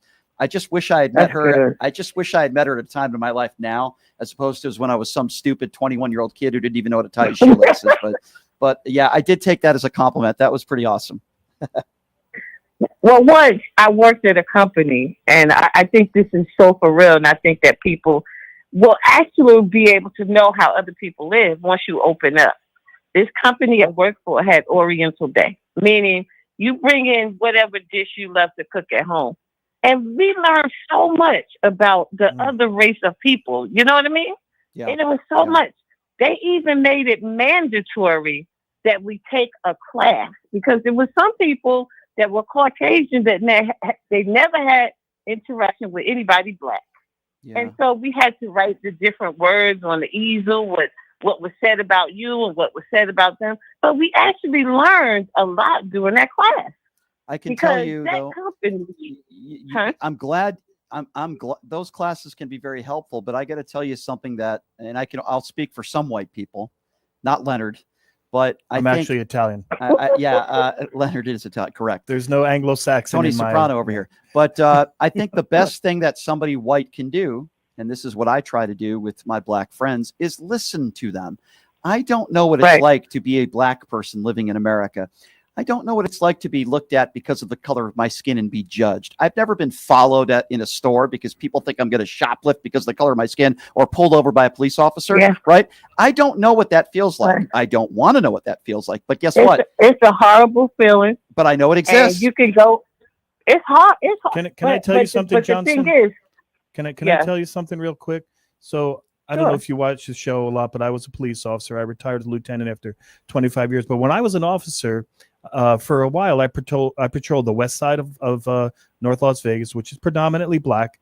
And I was driving around in my car one day, hot summer day, had the windows down, and they knew me, and they said, "Hey, Cardinelli, come over and get some food." They were having a picnic. They had the barbecue going, and they were cooking up some ribs, and they had all this barbecue sauce all over the place. And I went over there, and they said, and the grandmother, her name was Doris, very friendly lady. She said, "Let me fix you a plate, officer." And I said, No. And they made it for me anyway. And I sat on the picnic table, true story, on the west side, and young and old and male and female. And because of the way they treated me and because of the way I treated them, I stayed there for about a half hour, ate a little bit of ribs and some collard greens they had and some black-eyed peas, and we just got along the whole time because I treated them with respect. Whenever I stopped them for a crime or I talked to them, it was the way I treated them. So I think maybe that's what's missing. My dear, I really appreciate your phone call, and thank you for listening. And I can tell you, you'd never want to marry. Thank you for letting me. You'd never want to marry me. I'm way too difficult of a person to live with. But I appreciate the phone call. You're getting better. You're getting better. Getting there.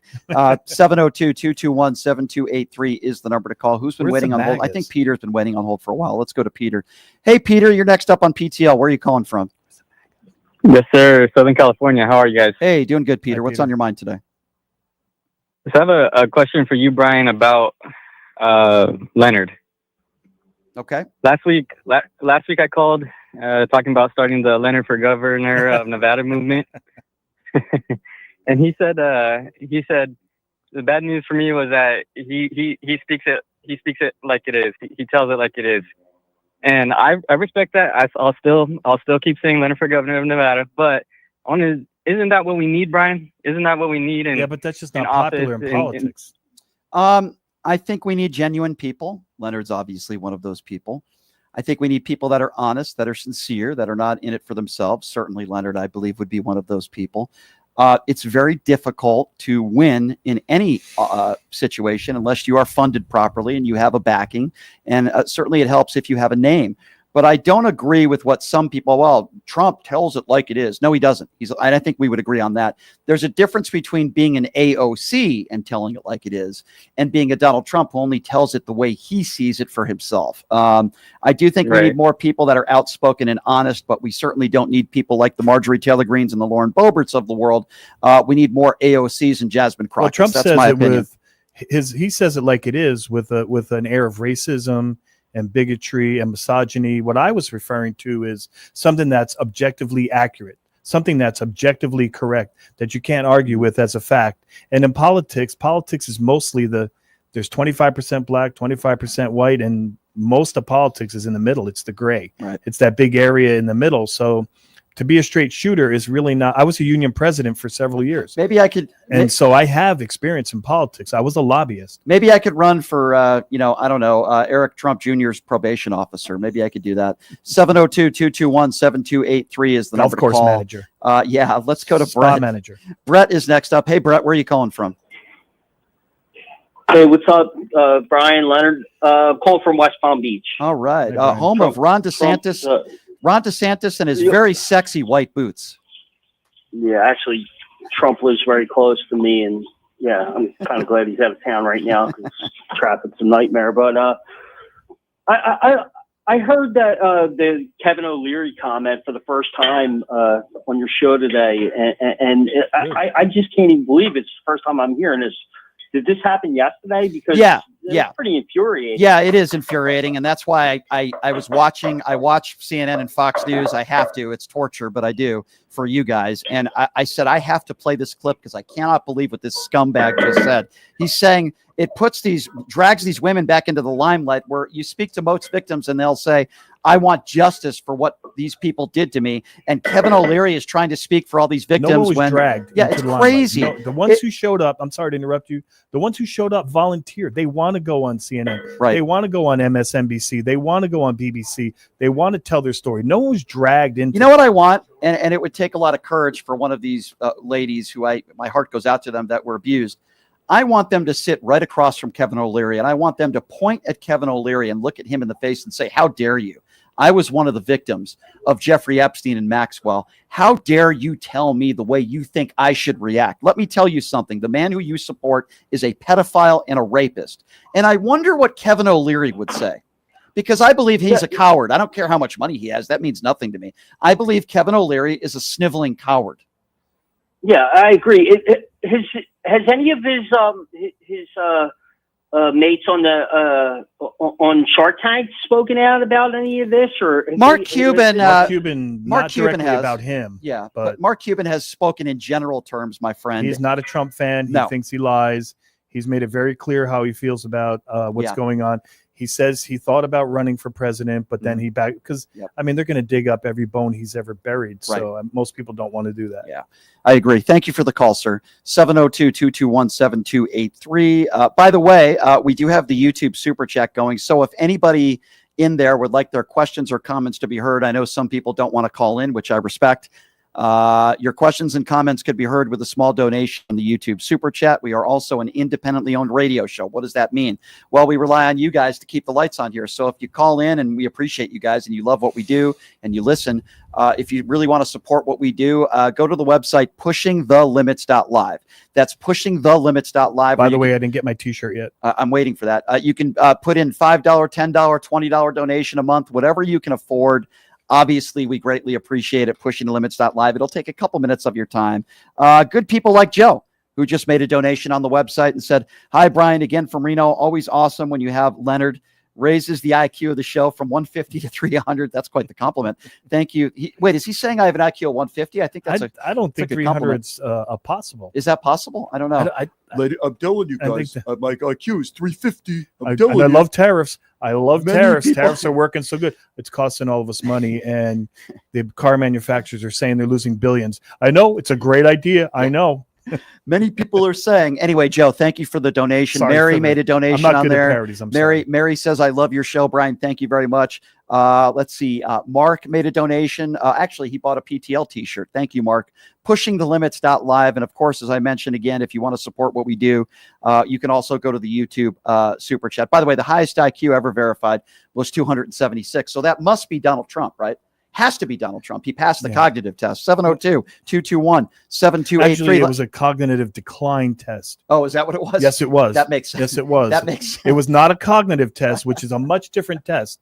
It was a cognitive decline. So what he was testing on is they give you 6 things to remember. They'll go hat, queen, diamond, book, dog, and then you have to repeat it. That's a cognitive decline test. And he said he didn't miss any. By the way, I might be getting a dog this week. Oh, what kind? Yeah, I might be adopting one. I'll share more information later in the week. So just so you know, the t-shirt that I ordered, I think Pushing the Limits. By the way, I'm not talking about Marjorie Taylor Greene. So why not? Don't get the wrong idea. She's trying to make a turnaround, but it's not going to work. I'm not getting Marjorie Taylor Green. So for the callers, there's a Pushing the Limits, which is like, I think, a bodybuilder. Yes. So I bought Which body? Yeah. Okay, so I bought the t-shirt on the bottom. Well, you should wear it. I asked for my money back. You should wear it next time. You should wear it next if time. it comes, it's been like 3 weeks. You I don't should think wear they're your going to Marjorie send me Taylor anything. Greene gear. You should. I think they okey-doked me for $29.75. Somebody on the YouTube super chat said, no, Brian, she's not a dog. She's a horse. I agree. But that's not a horse I would want to ride. Blonde, bad body. 702-221. What's body? Who's her boyfriend again? Brian Glenn. What a scumbag he is. Let's go to David. David calling in. Hi, David. Where are you calling from? Buffalo, New York. Thanks for calling in, David. What's on your mind? Buffalo. Hey, Brian, you know what? Oh, all right. Buffalo Bills Mafia. Brian, I was listening to something on the news the other day. They had Donald Trump was on I guess Air Force One, and I don't think he realized what he was saying, but he literally told on himself that he was dealing with young girls. He did, and that's what I was talking about before. Is sometimes when arrogance permeates your being and hubris, and you're overconfident. He believes he can say anything and not get in trouble. But I agree with you. I think it was directly incriminating. I think he admitted what was going on with Virginia Giuffre when she was 13, and he admitted that she was working at the quote unquote spa, which we all know that means. But anyway, I'll finish. I appreciate the call, my friend. Thank you very much. We're trying to get to as many calls as we can in a short period of time. We do have a MAGA supporter on. His name is Aaron. Hello, Aaron. Where are you calling from? Hey, we talked last week. I'm from Michigan, and you said I had a Klan rally, and I didn't. And okay, so what would you like to talk about today? I really don't want to talk about the call last week. What you got for me today, Aaron? Yeah, so I just sorry, got a little distracted here just looking at pictures of Sydney Sweeney on my laptop. But anyway, I want to talk about Trump and Mar-a-Lago. And she was how old? What? How old were the pictures? How old was she in the pictures you were looking at? Oh, just the other day, the American Eagle ad. Okay, so what did you want to talk about today, Aaron? Oh, yeah, just distracted. Anyway, yeah, so I think Trump is correct. I mean, he knew what was going on. He got rid of the guy as soon as he's known. I mean, it's just been documented. Then why won't he release the files? Years. Then why won't he release the files? He legally can. Not true. Not true. Hold on. Let's just backtrack, Aaron, because we like to be factual on this show. If Pam Bondi and Donald Trump wanted to release the files and redact some of the victims, they could do it today, period. So what you are saying is not factually accurate. Now, let me ask you a question, Aaron, okay? A guy that bragged about grabbing women by the genitals, a guy that went into teenage girls' locker rooms without their permission, a guy who has 25 women who have accused him of rape or sexual assault, including his ex-wife in court documents, a guy who was once best friends with Jeffrey Epstein, who's in pictures with him dozens and dozens of times, partying with him. He was on his on the flight log at least 7 times, and Epstein was on his private jet. I'm wondering, with all that evidence, and now we're learning that he's actually in the Epstein files multiple times, how you can sit here and call into the show and say, there's no way he did any improprieties with Jeffrey Epstein. How could you say that, sir? Well, what if you're wrong? How about that? No, don't answer a question with a question. I'm wondering how, with all that evidence that I laid out to you, how you can say that you don't think he did. By the way, he's also an adjudicated. By the way, he's also an adjudicated rapist. He's supporting him. Do you understand that, sir? He was found liable for sexual abuse in a court of law. So that means you actually support a guy who was found liable for rape. I'm wondering how that makes you feel. I don't support people who do stuff like that. Was he found liable for rape? Yes or no? That makes no sense. Liable or convicted? Sir, I'm going to say it again. Was he found liable for sexual abuse in a court of law? Yes or no? Yes or no, sir? No. Okay, so you absolutely have no idea what you're talking about. How can I have a conversation? Okay, you just said he wasn't found liable for sexual abuse, okay? The judge characterized it as rape who presided in the case, and you're saying no. So, sir, the earth is not flat, and the guy who you still support is an adjudicated rapist. Why does he owe her $86 million? Yeah, so, sir, now that we've established again that you don't know what you're talking about, I'm just wondering, why do you still defend him? I'm saying is, don't you think that if the case was true, like, why isn't he in jail yet? There's no statute of limitations. Because he's the president of the United States. You can't put a sitting president. He's the president of the United States. You can't put the sitting president of the United States in jail. He's a 34-count convicted. He's a 34-count convicted felon. Something else, sir, that's undeniable. What do you think about him bragging about going into teenage girls' locker rooms without their permission and bragging about it sexually on the Howard Stern show? Would you like to defend that as well?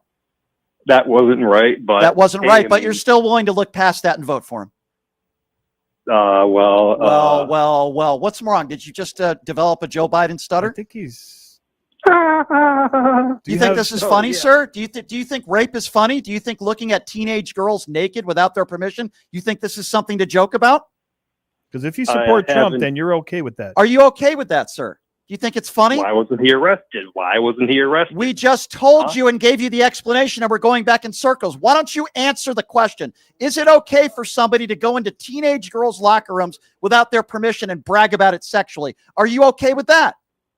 No. No, but yet you're still willing to look past that. How about having unprotected sex with a porn star after your wife has a baby? What do you think about that behavior? Reprehensible. Reprehensible. Thank you. So What would why you would say you about a still support guy? him? What would you say about a guy who says, I don't want Jews counting my money in my casino. I don't want black people counting my money in my casinos. I want Jews counting my money in Atlantic City. What do you think about that statement, sir? He said His that in own Playboy daughter's magazine. What do you Jewish. think? What do you think about that? His own daughter's Jewish, so drop the shit. His daughter is, first of all, his daughter is not Jewish. Okay. Jared Kushner is Jewish. You have no idea what you're talking about. The Trump family is not Jewish. Jared Kushner is Jewish. You have no idea what you're talking about. But let's talk about his daughter since you brought that up. Are you okay with the behavior of him saying the one thing that he and his daughter have in common is sex, calling her voluptuous, saying that if she wasn't my daughter, I would date her? What do you think about that behavior, sir? It was pretty off the cuff. and Pretty bad, off but the cuff. So your example and defense of a man sexualizing his own daughter is, quote, it's off the cuff. Do you realize how freaking ridiculous you sound? You're embarrassing yourself. Why can't you just say it's awful and he's a terrible human being and he's treated women horrible in his entire life and he's a terrible guy? What stops you from saying that? I think he's a very bad guy, but we didn't vote for So a you were- preacher. I mean, so- yeah, he's Gotcha. an We didn't asshole, vote for I'll say what? that. All right. So you were willing to vote preacher. for a very bad guy who is an adjudicated rapist who has 25 women who are accused of a rape or sexual assault, including his ex-wife in court documents. And I'm wondering, what is worse than that about Kamala Harris that made you not vote for her? Can you give me one thing that is worse than Donald Trump's behavior of being best friends with Jeffrey Epstein and raping women? Can you tell me something that Kamala Harris did or one of her policies that's worse than Donald Trump raping women? Please tell me. Well, one, she shouldn't be voting. She should be not in the White House, number one. Whoa. She shouldn't be voting. She should not be. What are you talking about? I just asked you a question. I need you to focus, MAGA, okay? All that behavior that we were just discussing over the last 5 to 10 minutes. Can you name me anything that Kamala Harris has done in her life that rises even close to that? Name me one thing. Well, she how did she get into politics? Let's look at that. How did she get into Because politics? she was an attorney general. Because she was elected, you dumbass. She was a prosecutor. She was elected, you dumbass. Elected to the Senate. Do you not even know that she was elected, you idiot? She was a good lay. She was what? I'm sorry? A good lay. A good what? A good lay, I think he's saying. All right. Well, you're obviously not a serious This guy had person. a week. So have a of nice stewing. day, jackass. By his own admission, he's been stewing for a week about this. Yeah. And instead of putting together a cohesive argument or trying to make a point, he comes on here and just acts like a trolling. Aaron, I'm going to jackass. repeat what I said last time, and I was wrong. I apologize. I said good luck at your Klan rally last time. What I meant to say, Mr. Grand Wizard Aaron, good luck at your Klan rally tonight. You frickin' fool, you. Who are we going to next here? Let's go to CJ. CJ's next on PTL. What's up, CJ? Where are you calling from? LA. Hey, what's up, CJ? What's on your mind? Hi, CJ. Okay, sorry, I had to mute because I'm behind on your show, so I haven't heard anything in the past like 15 minutes or so. But I was wanting to make sure I didn't miss anything. But anyway, earlier y'all were talking about prospective young candidates for president from the Democratic Party, and I think he mentioned AOC. In relation to her, I'd like to, do you have access to a computer where you could go to a website real quick, or you can just... Unfortunately, Depends on the website. We don't have time to do that right now, but what are your Okay, thoughts I'll on go ahead AOC? and say what the website is. It's the NASA JPL website, and it's ssd.jpl.nasa.gov. Why do you want us to go there? Because on there is something called the Small Body Database Lookup. A small body in astronomical terms is like anything smaller than a moon. So like a comet or an What does this asteroid. have In to this do with particular AOC? case, an asteroid. And what does There's that have a to number, you what would is- enter this number, 23238. Okay, we're not going to do that. Can you please? Okay, I appreciate that's sum it up? fine. We're going to the next call. Sir, with all due respect, I have no idea what the hell you're talking That was about. way And I don't off know what that topic. has to do with AOC. Let's Thank go you to for calling, Thomas. CJ. Thomas is next on PTL. Hey, Thomas, what's going on? Hey there, Brian. Love the show. I'm calling from Tampa, Florida. Yep. So, yeah, I love the show. I agree with like 99% of what you say. I think that Josh Shapiro is a piece of crap. I disagree with you on that. He tried. Why to call is he a Mom piece of crap? Donnie- Or he tried to call out Mom Donnie. Sorry, what? I'm sorry, he tried to call out who? Mom Donnie. He was trying to call out Mom Donnie for not condemning Israel or something like that. Well, I But mean, anyway, you know, that's not what I wanted to call you about. Okay, I don't think he's a piece of crap, but okay, go ahead. But Mom What I want to call you about is you clear keep on telling everybody you disagree with that you hope they're deported to Gaza. Never said that. Which I find very tone deaf. Never said that. Had nothing to do with disagreeing. Hold on. I never said anybody who I disagree with should be deported to Gaza. The problem is some people don't know how to listen with respect, sir. Talking about and by the way, I'm being facetious, but Lauren Boebert, Marjorie Taylor Greene, these are very bad people. Yes, in my estimation, it's not people that I disagree with. I can disagree with Mitt Romney. I think he's a decent man. I can disagree with Liz Cheney. I don't think she's a horrible human being.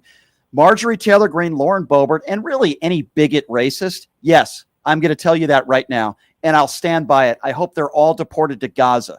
I feel that way. I just want you to get a new insult, maybe deport them to Guantanamo Bay or something like that. Well, that's fine too. I mean, I'm not. How about the gulag in Florida? They can go to that gulag. Send them them to Alligator Alcatraz. I appreciate the call, sir. We're running out of time here. We're trying to get to some other callers. George is next up on PTL. Rapid fire. What's up, George? Yeah, this is George here from Indy. My question is for Brian. Wanted to know why you couldn't afford to go to the PBD podcast in Miami, sir. Why I couldn't afford to go to the PBD podcast in Miami? Well, I've actually talked to the producer, and you see, sir, the way it works is I do a radio show in Las Vegas Monday through Friday. I was invited on the PBD podcast, but if I actually took a plane and went there, it means I would have to take off time from work. And I didn't want to do that to do another podcast. A 2-hour day. I'm answering your question, so that means you shut up. I know you're trying to get me in a gotcha. By the way, I'm sure you've never been invited. I'm sure you've never been invited on any show in your life. I told them that if I'm in Florida in the future, I will gladly do the PBD podcast. But you see, my policy, sir, for example, when I do Pierce Morgan, I don't have to leave Las Vegas. They have a studio for me to go to. And I told them I'd be happy to do that. It had nothing to do with finances. And had everything to do with me not being able to be in studio and do it. I'm still answering, sir. Had nothing to do with finances and had everything to do with not wanting to leave Las Vegas during the week and do their show. If they want me to do a show on the weekend, I'll happily fly out there and do it. So, sir, does that not make sense to you, sir? Has anyone ever invited you to be on their podcast? Why don't you go on Matt Gates' show and fly out there? Have a nice day. I'm not from Pennsylvania. I have no idea what you're talking about. But I actually was he drunk? He sounded like he was a little. I was actually honored that, I was happy that the guys at the PBD podcast wanted me on. But no, I'm not going to get on a plane and fly out there to do their show and miss time here. That's my policy, and I'm sticking by it. I've also been invited to go on CNN. I did not want to fly to New York, to do 15 minutes of CNN either. So thank you for the call, sir. I think he was trying to imply that you were intimidated or you hesitated, which that's just not the case. Well, Leonard, anywhere, anytime, any MAGA. I appreciate you being here, by the way. Always a pleasure to have you on the show, Leonard. Thank you so very, very much. We also appreciate Trisha Calvarese. She's running against Lauren Boebert in Colorado 4th Congressional District. Popular left-leaning podcaster and one of my good friends, Ryan Shedd, is going to be joining us on the show tomorrow. So that's going to be a lot of fun. And boy, I hope I can scratch up enough pennies to do the PBD podcast. I got to save some money in my bank account to fly to Florida because I'm about to GoFundMe. Yeah, I'm chopping at the bits to take a day or two off from work to be able to do that. Anyway, thanks for joining us, everybody. Thanks for having me. Everybody, and thank you, Leonard, for being here. I appreciate you. We will see you guys tomorrow, same time, same place. Have a great day, everybody. Hey, everybody, are you struggling to find a pizza place that reminds you of Brooklyn? That true blue New York style pie? Well, worry no more. Stallone's Italian Eatery Pizza is a knockout. We're located at 467